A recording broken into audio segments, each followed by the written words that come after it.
Hi, this is Darren from OldDogCoaching.com. Today, I've got another fellow triathlete, avid surfer, joining me today. Hey, Dave, how's it going? Good, man. Thanks. Good. So, very quickly, Dave, just tell us quickly a little bit about yourself. Whereabouts are you from? How old are you? And what fires you up? Well, I'm from the States originally, landlocked in Syracuse, New York. I've been in Go Thailand. Orangemen. The best, yeah, for sure.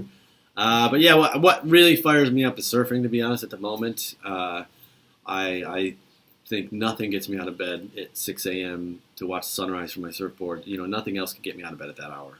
Really? I do my triathlon training in the afternoon. I'm just not a morning person. So that kind of energy and passion for surfing, that's why Dave is my surfing coach. So if you've been following the Old Dog Coaching blog, you know that I'm kind of walking the walk, talking the talk right now, and I've traded in the triathlon label, the long distance Ironman triathlon label, and I'm totally switching over to surfing.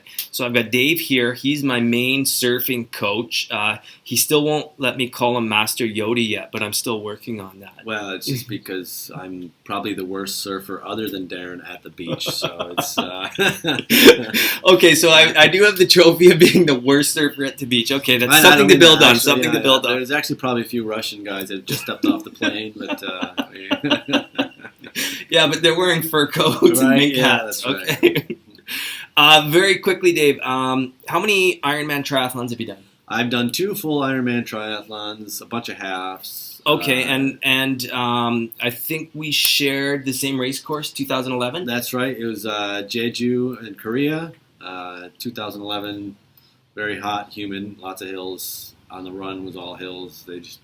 If they could have figured out how to make you swim up a waterfall, I think they probably would have done it. Well, the way that course used to be, and this was prior, they changed it in 2009, is you'd have after the swim going up into T1, you had a 400-meter hill you had to run up. And they moved it to a different beach, so that it was a little easier for you. May have been the one thing so I don't know what you're complaining about. They saw me register, and they were like, let's get rid of that one hill just for Dave. All right.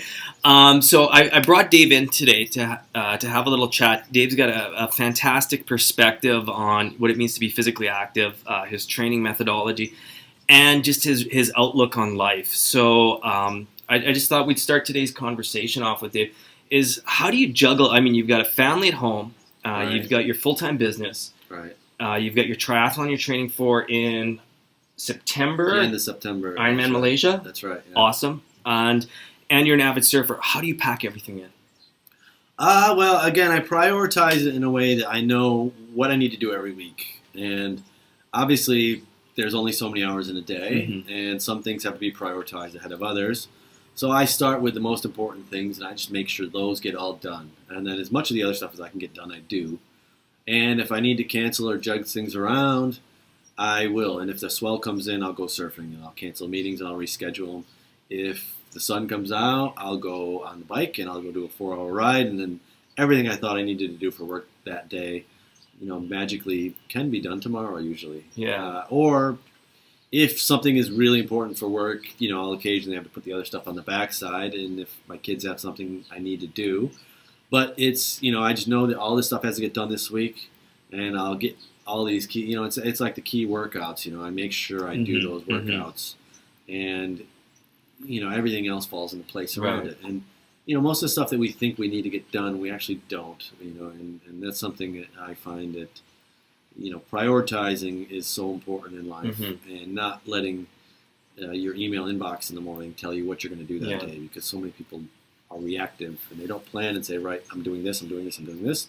They say emails come in, the phone rings, and now I've got to do all this stuff. So I try not to read my emails in the morning. I try not to do anything until I've gotten a few things that are really important done first. And then I'll check my emails, which, even that one habit I think is very important for everybody. Excellent. So tip number 1, proactive versus a reactive with his time management.